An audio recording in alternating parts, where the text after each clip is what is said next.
नमस्कार। मैं डॉक्टर सुरेंद्र कुमार अरोरा, सह आचार्य रसायन शास्त्र विभाग, सम्राट पृथ्वीराज चौहान राजकीय महाविद्यालय अजमेर में बीएससी पार्ट थर्ड के अंतर्गत आज साबुन एवं अपमार्जक के बारे में चर्चा करेंगे। साबुन उच्चतर वसा अम्लों के धात्विक लवणों को साबुन कहते हैं।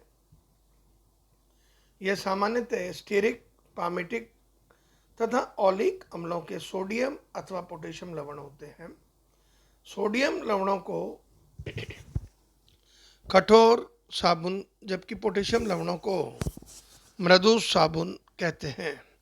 साबुनीकरण क्रिया में साबुन अवक्षेपित हो जाता है तथा शेष बचा हुआ विलयन स्पेंट लाई अथवा साबुन लाई कहलाता है, जिससे ग्लिसरॉल का उत्पादन होता है। उदाहरण के लिए, जब ट्राइस्टेरिन को NaOH के साथ क्रिया कराएंगे तो हमें ग्लिसरॉल और सोडियम स्टीरेट दैट इज साबुन प्राप्त होगा। सोडियम अथवा पोटेशियम लवण के अतिरिक्त अन्य धातुओं से प्राप्त साबुन जल में अविलय है तथा इनका अपमार्जन क्रिया में कोई योगदान नहीं होता। वे वसा अम्ल जिनमें 8 से 18 कार्बन परमाणु होते हैं साबुन बनाने में प्रयुक्त होते हैं, क्योंकि 8 कार्बन परमाणु से कम होने पर क्षार से क्रिया पर प्राप्त लवण मैल अथवा चिकनाई के साथ पायस नहीं बनाते हैं।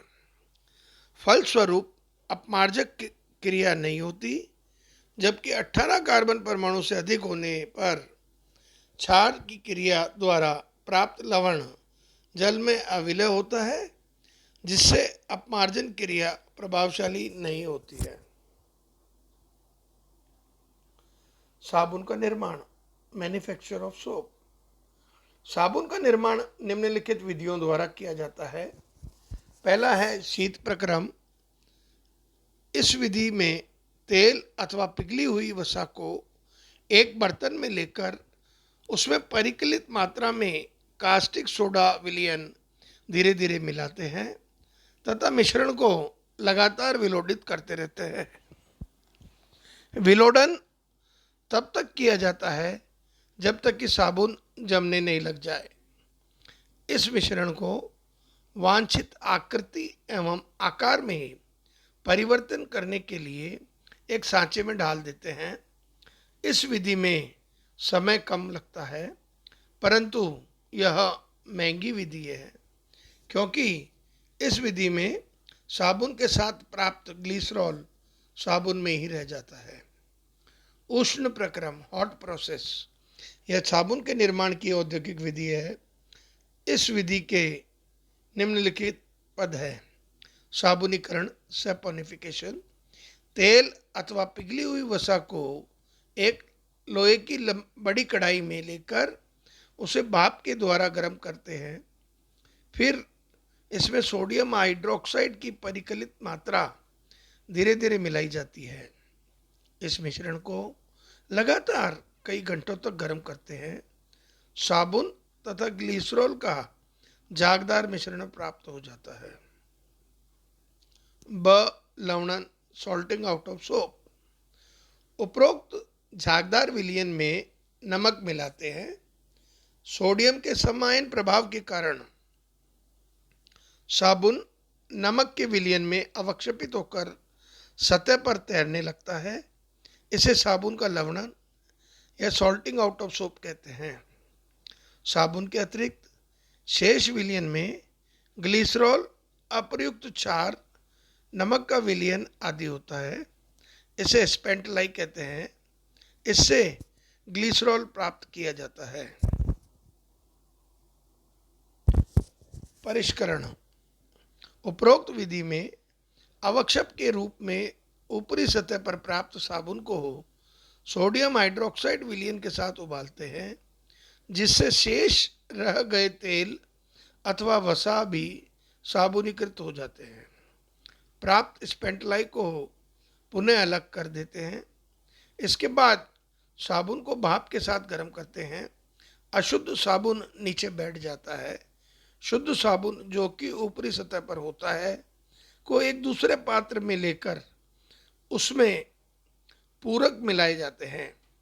पूरक के रूप में सामान्यतः सिलिकेट, अभ्रक, रंगीन पदार्थ, सुगंध आदि मिलाते हैं। साबुन को सांचे में डालकर वांछित आकार प्राप्त कर लेते हैं। यह विधि अपेक्षाकृत सस्ती है तथा इससे ग्लिसरॉल भी प्राप्त होता है। आधुनिक विधि, मॉडर्न प्रोसेस। इस विधि में तेल अथवा वसा का जल अपघटन उच्च दाब एवं 533 डिग्री केल्विन से ताप पर उत्प्रेरक चूना अथवा जिंक ऑक्साइड की उपस्थिति में कराया जाता है।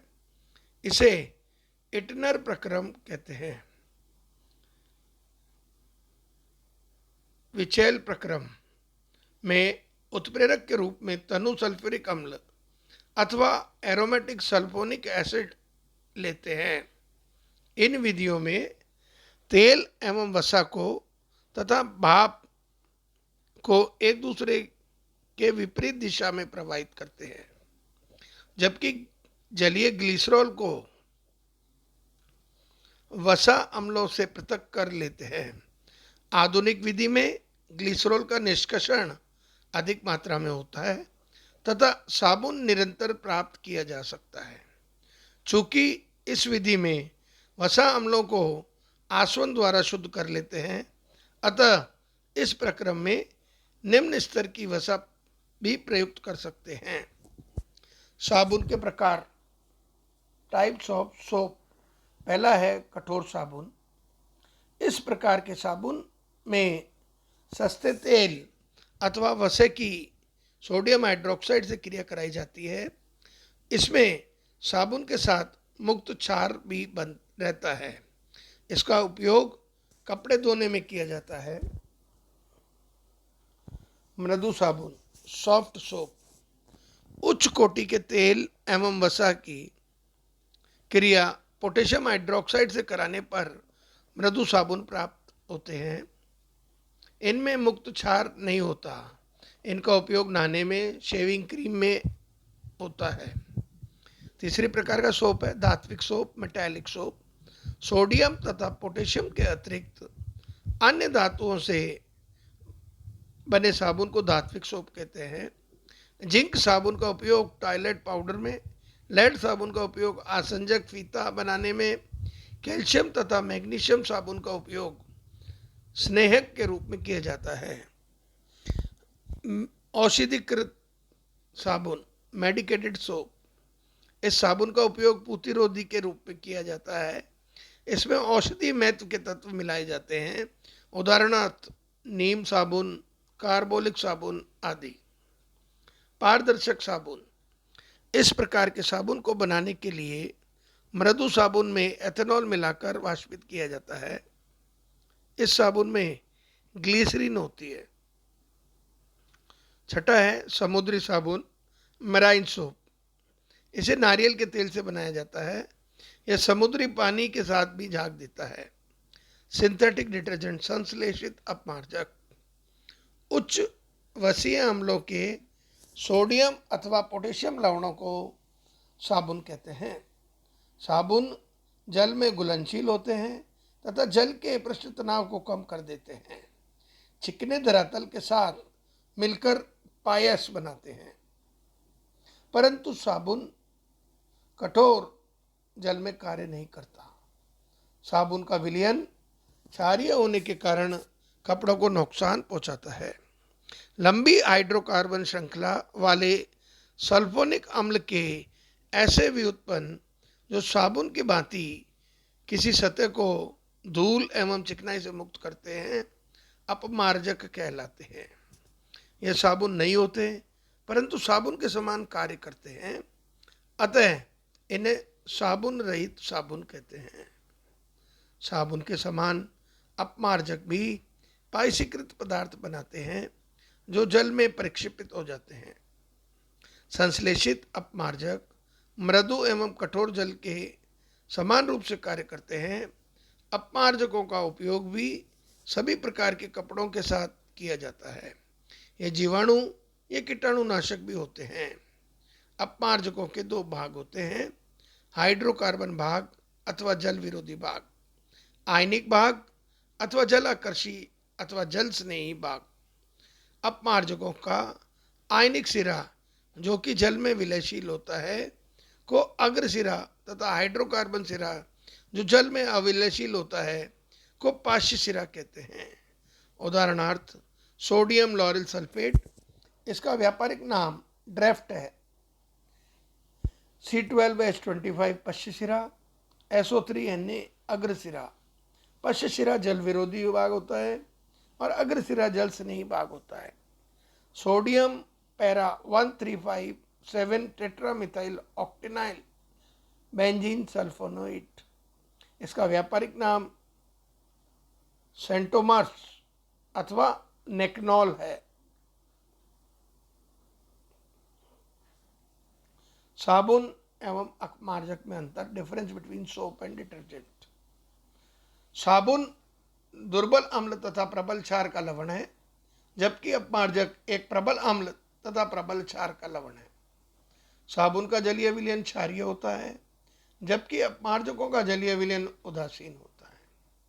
तो साबुन जल के साथ क्रिया करके दुर्बल अम्ल प्रबल क्षार देगा, जबकि अपमार्जक का जल अपघटन कराते हैं तो प्रबल अम्ल तथा प्रबल क्षार देता है। ऊनी तथा रेशमीन वस्त्र जिनमें कोमल रेशे होते हैं की सफाई साबुन द्वारा नहीं की जा सकती, जबकि अपमार्जक द्वारा सभी प्रकार रेशों की सफाई की जा सकती है। कठोर जल में कैल्शियम, मैग्नीशियम आदि के आयन घुले होने के कारण साबुन क्रिया कर अघुलनशील लवणों के रूप में अवक्षेपित हो जाता है। फलस्वरूप कपड़े के मैल एवं चिकनाई दूर करने के लिए साबुन अधिक खर्च होता है, जबकि संश्लेषित अपमार्जक कैल्शियम तथा मैग्नीशियम आयन द्वारा अवक्षेपित नहीं होते, अतः इनका उपयोग कठोर जल के साथ भी किया जा सकता है। टाइप्स ऑफ डिटर्जेंट्स, अपमार्जकों के प्रकार। पहला है धनायनिक अपमार्जक, इसे प्रतीप साबुन भी कहते हैं। यह चतुष्क अमोनियम लवण होते हैं जिनमें वृद्ध श्रृंखला युक्त एल्किल समूह उपस्थित होते हैं। निम्न प्रकार बनाए जा सकते हैं। तेल एवं वसा का जल अपघटन अम्लीय माध्यम में कराएंगे तो हमें ग्लिसरॉल तथा उच्च वसीय अम्ल प्राप्त होंगे। इस अपमार्जन क्रिया ऋणायनक अपमार्जक के समान होती है। ऋणायनिक अपमार्जक, अधिकांशतः अपमार्जक ऋणायनिक होते हैं। ये दो प्रकार के होते हैं, जैव अपघटनीय अपमार्जक जिसे हम बायोडिग्रेडेबल डिटर्जेंट्स भी कहते हैं। अपमार्जक की लंबी हाइड्रोकार्बन श्रृंखला में यदि बेंजीन वलय से अशाकित श्रृंखलाएं जुड़ी रहती है तो इसे जैव अपघटनीय अपमार्जक कहते हैं। बेंजीन का एल्किलीकरण अशाकित एल्कीन एवं अशाकित लंबी श्रृंखला वाले एल्कोहल से किया जाता है। इस प्रकार के अपमार्जक सूक्ष्म जीवाणुओं द्वारा अपघटित हो जाते हैं। जैव अनअपघटित अपमार्जक जिसे हम कहते हैं नॉन बायोडिग्रेडेबल डिटर्जेंट्स, शाकित श्रृंखला युक्त अपमार्जक जैव अनअपघटनीय होते हैं। नेक्नॉल नामक अपमार्जक जो कि सर्वाधिक प्रचलित है, बेंजीन, प्रोपीन, सगुम सल्फ्यूरिक अम्ल के साथ निम्न प्रकार से बनाया जाता है। उदासीन अपमार्जक, आधुनिक अपमार्जक उदासीन अणु होते हैं। इसमें अपमार्जक क्रिया के लिए आवश्यक जल स्नेही सिरा किसी आवेश द्वारा आवेशित होने के स्थान पर बहुक्रियात्मक समूह होता है जो हाइड्रोजन बंध द्वारा जल में विलय होता है। पेंटा एरिथ्रिटॉल मोनोएल्केनोएट इस प्रकार का उदाहरण है। उदासीन अपमार्जक को निम्न प्रकार से बनाया जाता है। मिसेल, ये कोलाइड जो उच्च सांद्रता पर संगुणित हो जाते हैं संगुणित कोलाइट कहलाते हैं। परिक्षेपित प्रावस्था के कणों में कणों के समूह से बने कणों को मिशेल कहते हैं। तो हम कह सकते हैं वे कोलाइट जो उच्च सांद्रता पर संगुणित हो जाते हैं संगुणित कोलाइट कहलाते हैं। परिक्षेपित प्रावस्था के कणों में कणों के समूहन से बने कण को मिशेल कहते हैं। उदाहरण sodium palmitate, sodium oleate, sodium stearate आदि। मिशेल में वृद्ध धनायन तथा वृद्ध ऋणायन के साथ साथ जल के अणु भी जुड़ जाते हैं। उदासीन एवं अनायनिक अणु जैसे पॉलीथीन ऑक्साइड्स भी मिशेल बनाते हैं। सोडियम ओलिएट का आयनिक मिशेल। सोडियम ओलिएट द्वारा मिशेल निर्माण कोलाइडीय विद्युत अपघट्य का उदाहरण है। इसके दो भाग हैं, एक हाइड्रोकार्बन भाग C17H33 जिसे पुच्छ भाग दैट इज टेल पार्ट कहते हैं। दूसरा आयनिक। देखिए फर्स्ट स्टेज पे molecules of detergent, solutions of detergent, dirt on the surface. Second stage पे देखिए molecules of detergent, aggregate, solution of detergent or it aggregates on the dirt on the surface। और third stage में cleansing action हो soap और fourth action stage पे it cleans the surface. So this is all about soaps and detergents. कल हम तेल एवं वसा के बारे में चर्चा करेंगे। धन्यवाद।